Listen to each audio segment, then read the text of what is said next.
मैं झुका नहीं, मैं बिका नहीं, कहीं झुक झुका के खड़ा नहीं।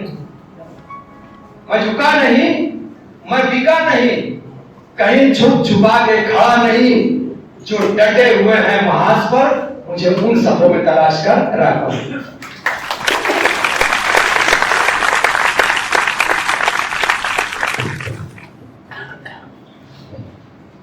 जय हिंद, अस्सलाम वालेकुम, नमस्ते, शब्बा खैर। सिद्दीकी सर को मैं अपने दिल की गहराई से मुबारकबाद पेश करता हूँ, जिनको महाराष्ट्र साहित्य उर्दू साहित्य अकेडमी का ये जो अवार्ड मिला है, पुरस्कार मिला है, इसको हम देखेंगे तो कलम है और इस कलम की नोक ऊपर की तरफ है, और जब ये नोक ऊपर से नीचे की तरफ आती है और इससे कुछ लिखा जाता है तो उस कलम से कलाम बनते हैं जो अल्लाह के कलाम होते हैं। और उस इन्होंने रोशनी दी है और उस रोशनी को हम सब जिनको मुस्लिम की सब भाई रोशन हो गए हैं, मैं खुद को फख्र महसूस करता हूँ, गर्व मुझे है। सिद्दीकी सर जी का जो किताब है मुझे साल पहले ही मुझे मिला और मैंने उससे बहुत बारीकी से पढ़ा है। मुसलमान दाढ़ी रखता है, हिंदू सेंधी रखता है, मुसलमान टोपी होती है, उसकी गोल टोपी है, हिंदू टोपी नहीं, या टोपी होती है तो गांधी टोपी होती है। हिंदू टीका लगाता है, मुसलमान टीका नहीं लगाता। जो है जो कॉमन हिंदू और मुस्लिम लोगों के इंसान की बुद्धि में ऐसी बैठ गई है, और जिस विभिन्नता के कारण दुश्वारियां बढ़ गई है, मन आधारी बन गया है, एक दूसरे के प्रति द्वेष घृणा बढ़ गई है, झगड़ा बढ़ गया है, युद्ध हो रहा है। एक फैमिली है अमेरिका में, टूर के लिए गई है, उसके साथ बीवी है और एक बच्चा भी है छोटा। दूसरी फैमिली उनके जैसे ही 10 मिनट आगे खड़ी है और वो बोल रही है एक जू में, देखो वो हाथी कितना खूबसूरत है, कैसे अपनी सूंड को हिला रहा है।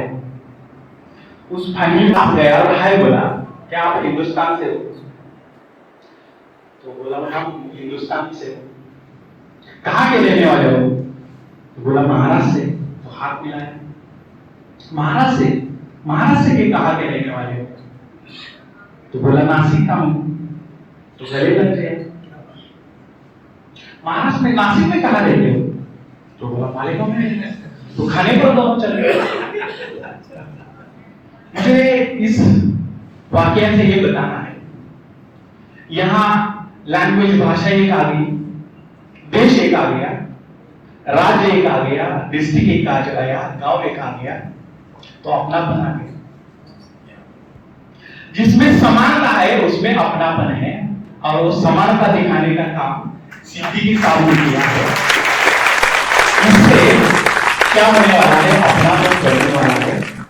अपनी माँ बूढ़ी होती है, उसके चेहरे पर रिंकल्स होते हैं, आजादी होती है, पेशेंट होती है, फिर भी हम उसके ऊपर प्यार करते हैं।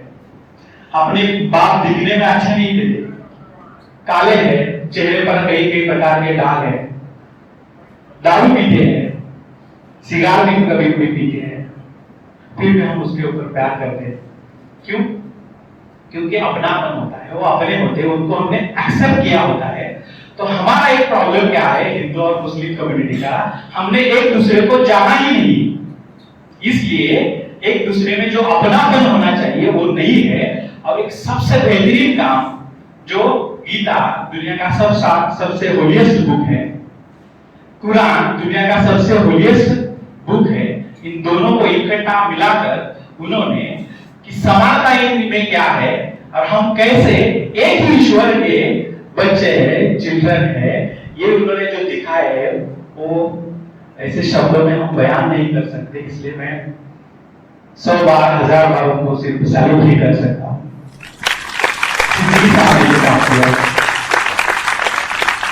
बहुत लोगों ने उनकी तारीफ की, तारीफ के लायक है ही हो। उन्होंने 3 काम जो है, जो दुनिया वालों को पता होनी चाहिए और इस पुस्तक में, बुक में, किताब में लिखे गए हैं।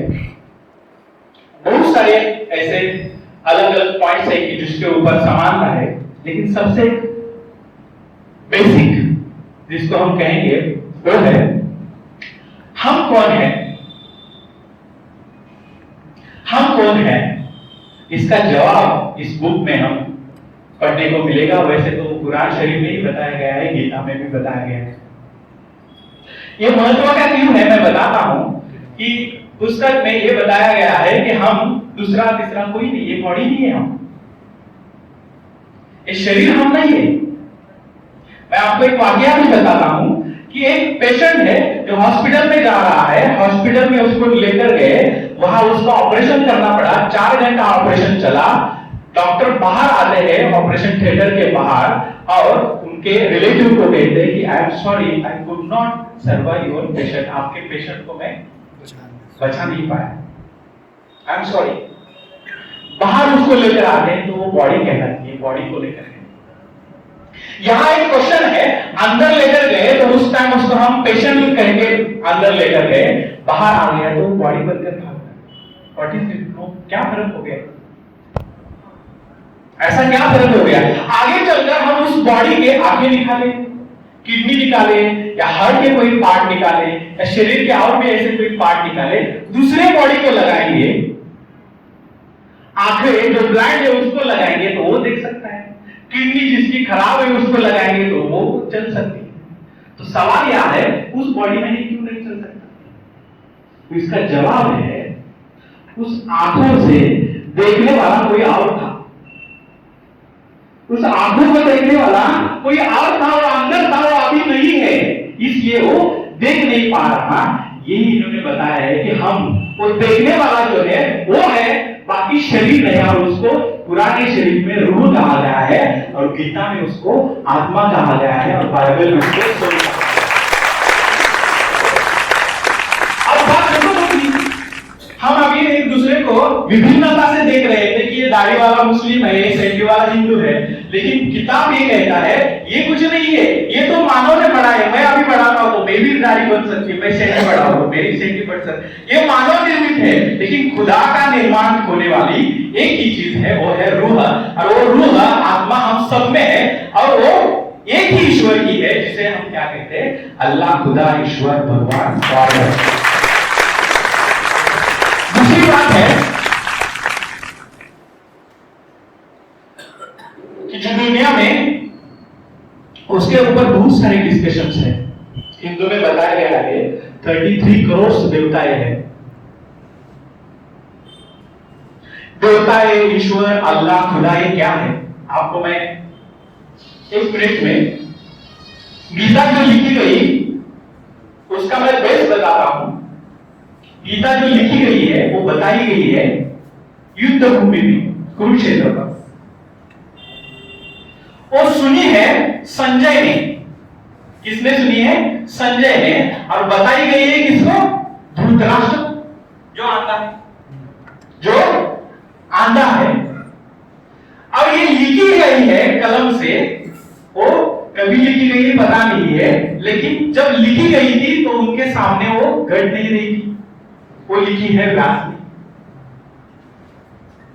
धृतराष्ट्र को 100 पुत्र है।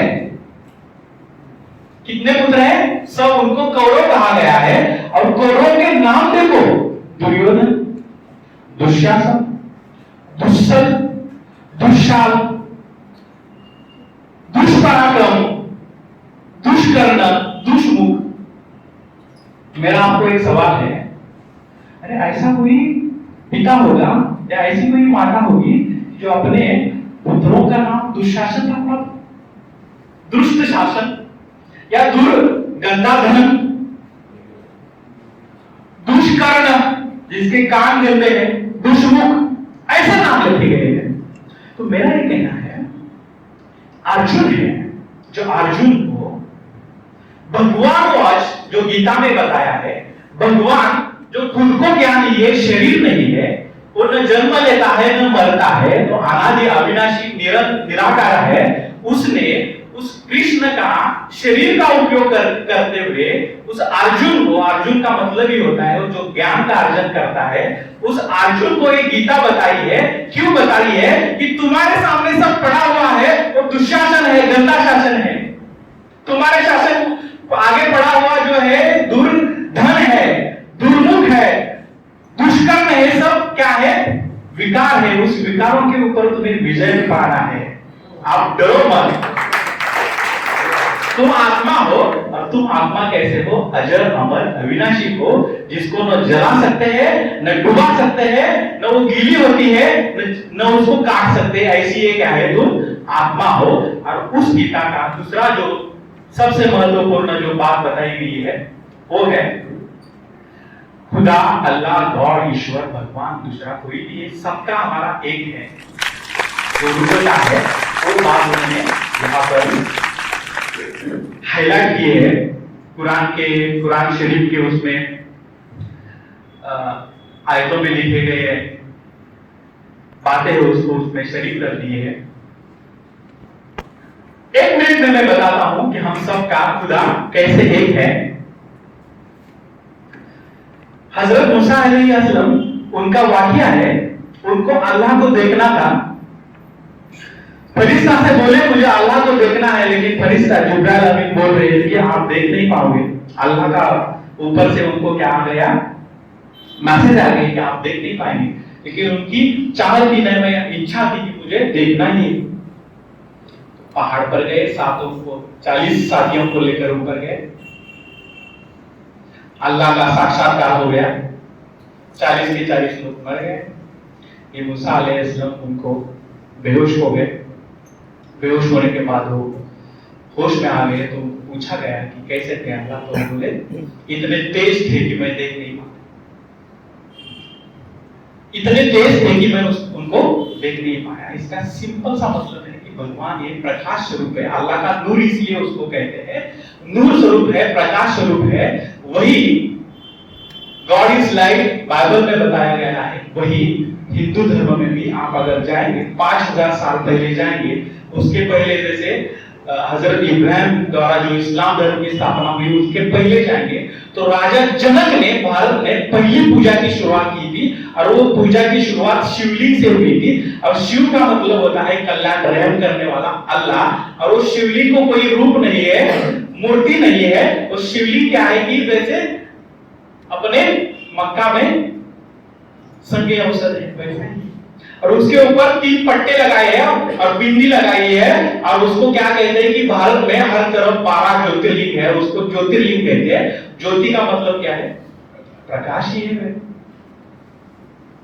तो बाद में जैसे यहाँ बहुत सारे वक्ताओं ने बताया कि कैसे देवताओं की पूजा होने लगी अपने आप की। जैसे मैं अच्छा काम करूंगा, सिद्दीक साहब ने इतना बड़ा काम किया है, आगे चलकर उनके बच्चे घर में उनका फोटो लगाएंगे। मुस्लिम फैमिली में कह रहे ठीक है, हिंदू फैमिली में फैमिली रहेंगे तो फोटो लगाएंगे, फिर उनकी पूजा करेंगे, पुण्यतिथि करेंगे, बड़े आदमी थे तो पूजा करते रहेंगे। ऐसी पूजा होती रही। लेकिन वास्तव में हम मूल रूप पर जाए तो एक ही भगवान अल्लाह खुदा की क्या होती थी? इबादत होती थी, सजदा होता था। इसलिए हम सब क्या है? एक है। और एक ही खुदा के क्या है? और लास्ट बात मैं बताने जा रहा हूं कि कुरान शरीफ में और गीता में बताई गई है, बुक में भी जिसका जिक्र आया है, हमें क्या करना है? आलम में स्वाले कल्याणकारी कर्म जो खुदा बना है कहाँ रहता है? ब्रह्मांड में। कुरान शरीफ में इस क्या बताया उसको? आलम अरवा, जो 7वें आसमान के ऊपर सदर है, उस सदर में वो रहने वाला है। गीता में भी उन्हीं बताया कि ऊपर रहने वाला है। इरफान पठान कहां सेंचुरी करता है? सचिन तेंदुलकर भी सेंचुरी करता है तो उसका बैट ऊपर है। रिकी पॉन्टिंग कर रहा है, उसका भी बैट ऊपर जाता है। तो 7वें आसमान में रहने वाला वो खुदा है, उसका वो स्वीट होम हासिल कहेंगे हैं और उसको और भी बहुत सारे नाम है। तो अल्लाह का खुदा का घर है और उस अल्लाह ने हमें तीसरी बात बताई है कि कल्याणकारी कर्म करो, इसलिए हमें यहाँ भेजा है। माना नेकियां जमाओ, नेकियां जमाओगे तो तुम्हें क्या अच्छा मार्ग मिलेगा। अच्छे मार्ग से आपका डेस्टिनेशन है जन्नत, जिसे स्वर्ग कहते हैं, जिस स्वर्ग में सोने के महल रहते हैं, गाय और बाघ एक ही तालाब में पानी पीते हैं, फल फ्रूट इतने अच्छे होते हैं, सब सद्गुणी होते हैं, 16 कला संपूर्ण लोग रहते हैं, बहुत सारी सुंदर सुंदर लोग होते हैं, पुरुष होते हैं, महिलाएं होते हैं, बहुत अच्छा वहां का वायुमंडल होता है। उस जन्नत में अगर जाना चाहते हो तो नेकियां जुटाओ, और नेकियां जुटाने के लिए हमें यहाँ भेजा गया है। और उसमें बीच में उन्होंने शैतान को भी भेजा गया है कि वो परीक्षा लेने के लिए, वो गीता में बताया गया है कि मैं परीक्षा भी आपके लिए। तो ये नेकियां बड़ा जुटाने का काम है जो हमें करना है, जो सत्यता से, जो कुरान शरीफ की मेन बेस है सत्यता। गॉड को भी इसलिए सत्य ही कहते हैं। हमें तो दिन रात लगते हैं कि सत्य को उजागर करने में, जो भी आते हैं झूठे ही बोलते हैं, चोरी की है नहीं की है। एक दिन लगता है हाँ बोलने में, फिर उसका रिकवरी करने में। तो सत्यता, पवित्रता, जिसे प्यूरिटी कहते हैं, पाकीज़ा कहते हैं, पाक कहते हैं, तो ये पाक चीज है जो आत्मा का मूल क्या है, गुण है। तो इन सबको लेकर हमें क्या करना है कि अपने जीवन को बढ़ाना है, नेकियां बढ़ानी है। और एक बहुत बढ़िया एक बात बताई गई है इस किताब में कि आप जैसा कर्म करोगे वैसा उसको वापस पाओगे। Very nice, written by Newton's rule, action and reaction is equal, it is opposite. आप जो कर्म करेंगे वैसा आपको वापस मिलने वाला है, और वो अपोजिट मिलने वाला है। तो यही बात जो गीता में कर्म के बारे में बताई गई कि आप नेकियां जुटा के जाओ, नेकियां पलट के आती है, और आप जुल्म जुटा कर जाओगे तो वो भी पलट कर आएगा। हमने अपने आजू बाजू को लोगों को देखा है, एक आधी बूढ़ी माँ होती है, सुबह होती है, शाम को उसको हार्ट अटैक आता है, उम्र होती है 90 साल की, चलती फिरती है, खुदबाए कहाँ भी पाखाने यहाँ वहां खुदबाए जाती है, बहुत अच्छे कर्म किए होते हैं। और एक बूढ़ा होता है जिसका उम्र है 80 साल, 4 साल से वो वही कॉट पर पड़ा है, वही वो गंदगी करता है, वही पूरा उसका ये चल रहा है, खाना चल रहा है। सब लोग बोल रहे हैं कि कभी मरेगा पता नहीं, उसको जल्दी जाना चाहिए, फिर भी मर नहीं रहा है। हम उस बूढ़ी माँ का पिछले हिस्ट्री देखेंगे तो बहुत उसने अच्छी कर्म किए होते हैं, और उस बूढ़े के कर्म देखते हैं तो उसको जिंदगी भर किसी न किसी को फंसाया जाता है। यही है लॉ ऑफ एक्शन, कर्म का आपस नेकी वापस आना। तो यही बात जो है इस किताब में बताई गई है, और मेरा तहे दिल से आप सबको विनती है, गुजारिश है कि ये पुस्तक है ये आप सब पढ़िए। इससे मैं कुरान पढ़ने लगा हूं, कुरान मैंने पढ़ा हुआ है, कुरान की जो आयतें हैं हम पढ़ रहे हैं। मुसलमान जो है वो गीता की श्लोक उससे पढ़ रहे हैं। इसको हम एकता कि जो अल्लाह का ही काम है, जो अल्लाह ने बताया है लोक संग्रह करना और लोगों को नेकी रास्ते में लेकर जाना, ये भी अल्लाह का काम ही है, हमसे हो रहा है। मैं फिर से सिद्दीकी साहब को मुबारकबाद देता हूं। आप जैसे लोग बहुत पैगामे में पैदा हो जाए, हर चौक में आए, टेंशन चौक न रहे। वास्तव में हम अपने मालेगांव के अमन चौक भी है, अमन चौक है ये। मैं एक बार बताया भी गया प्रोग्राम में, हमारे यहाँ जैसे फूल है, अंबेडकर फूल है, एलामा फूल है, या फिर मौसम फूल है, ऐसे फूल है जो इधर के और उधर के लोगों को आने जाने के लिए जोड़ने का काम करते हैं। तो मैं तो दिल से समझता हूँ सही में असल में पुल ये है सिद्दीकी, जो उधर के और इधर के लोगों को जोड़ रहे हैं। ये जो काम इन्होंने किया है ये बहुत बड़ा काम है। मैं अपने दिल से इनको और एक बार मुबारकबाद देता हूँ और आशा करता हूँ, उनको शुभकामना देता हूँ। आपका एक बुक अभी महाराष्ट्र लेवल पर चला है, ये केंद्र सरकार का बुक है, वहां भी आपको पुरस्कार मिल जाए। आपके बुक के बहुत सारे जो उसमें लेसन्स है वो पाठशाला में भी आ जाए, ताकि वो बच्चों के तक ये चले रहे। कि हम कैसे एक है, हमारा अल्लाह कैसा एक है, खुदा कैसा एक है, ईश्वर कैसा है, हम कैसे रूह है, हमें क्या करना है, ये बच्चों के पास जाए। लास्ट में यही मैं एक बात बताकर मेरा एक भाषण खत्म करने जा रहा हूं। 2000 की नोट है, एक सिक्का, 1 रुपए का सिक्का उस 2000 के नोट के पास आ गया, जेब में बैठ गया। वो 1 रुपए का सिक्का थोड़ा टेढ़ा होकर कमर पर हाथ डालकर खुश होने लगा। ये देखकर वो 2000 की नोट बोलने लगी, अरे तुम इतना खुश क्यों हो? तो 1 रुपए का सिक्का बोला, मैं इसलिए खुश हूं, आज मेरे पास कोई अमीर बैठा है, मुझे अमीर के पास बैठने की क्या मिल गई है, इधर अपॉर्चुनिटी, मौका मिल गया है। बोलो तुम्हारा क्या हालचाल है? सिक्का बोल रहा है, 2000 बोल रहा है, मेरा क्या हालचाल है, क्या बताओ तुम्हें? टैक्स के सिलसिले में मुझे छुपाया गया, एक कोठरी में मेरे बंद था।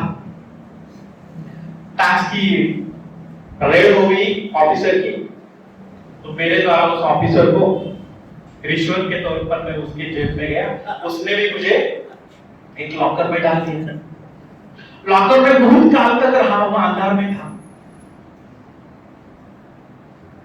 तो फिर जाकर ये शख्स आया, इसने उस लॉकर से निकलकर इस शख्स से आदमी के पास जेब में आया हूं।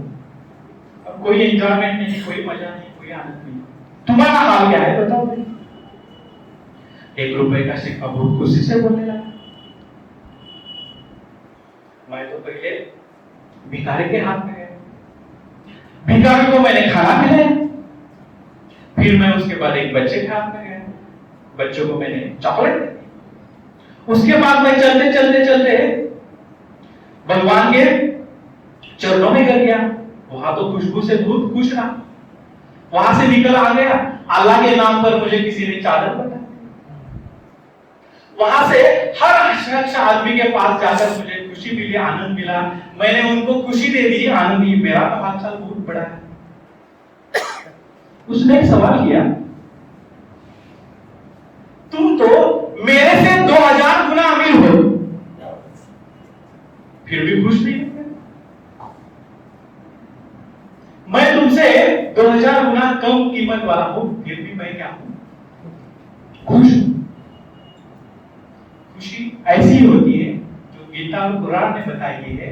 अमीर लोगों के पास या अमीर होने से, पैसा कमाने से खुशी, आनंद, प्यार ये कभी भी मिलने वाला नहीं है। खुशी हमें तब मिलने वाली है जब हम लोगों को आनंद, खुशी, ज्ञान, जो भी अपने पास जो चीजें हैं जो अविनाशी है वो बांटते रहेंगे, तब हमें क्या मिलने वाली है? खुशी मिलने वाली है। और ये खुशी जो है डॉक्टर सिद्दीकी साहब बांट रहे हैं, इसलिए मैं उनको 10 या 100 या 1000 बार सैल्यूट करता हूं और मेरे 2 लफ्ज खत्म करता हूं।